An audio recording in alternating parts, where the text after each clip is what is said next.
Hello students, வணக்கம். Welcome to PSZ Chemistry Channel for Easy Learning. இன்னைக்கு நாம பார்க்க போறது ஒரு previous year board question பார்க்கிறோம். Question வந்துட்டு out of tertiary butyl alcohol and N-butanol, which one will undergo acid catalyzed dehydration faster and why? So நமக்கு இங்க ரெண்டு ஆல்கஹால் கொடுத்திருக்காங்க. ஒன்னு tertiary butyl alcohol, இன்னொன்னு N-butanol கொடுத்திருக்காங்க.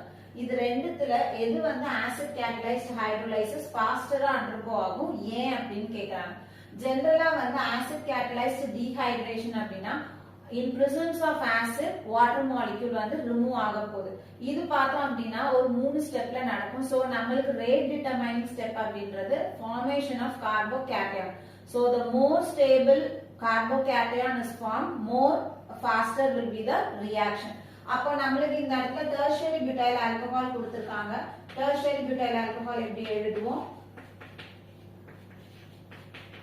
இது tertiary butyl alcohol.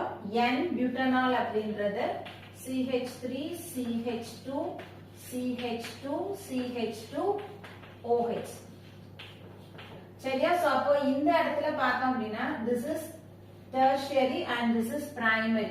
அப்ப இதுல இருந்து நமக்கு ஒரு கார்போகேட்டையான் ஃபார்ம் ஆகுது அப்படின்னா இங்க tertiary கார்போகேட்டையான் ஃபார்ம் ஆகும், இங்க primary கார்போகேட்டையான் ஃபார்ம் ஆகும். சோ tertiary கார்போகேட்டையான் எப்படி ஃபார்ம் ஆயிருக்கும்? இந்த OH வெளியில எடுத்துட்டோம் அப்படின்னா இங்க பிளஸ் வரும். இது tertiary கார்போகேட்டையான், இது primary கார்போகேட்டையான்.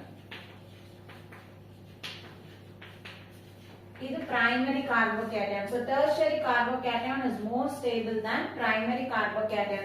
அப்ப எது நம்மளுக்கு faster acid catalyzed dehydration கொடுக்கும் அப்படின்னா tertiary butyl alcohol. Reason அப்படின்றது because tertiary carbocation is more stable than primary carbocation.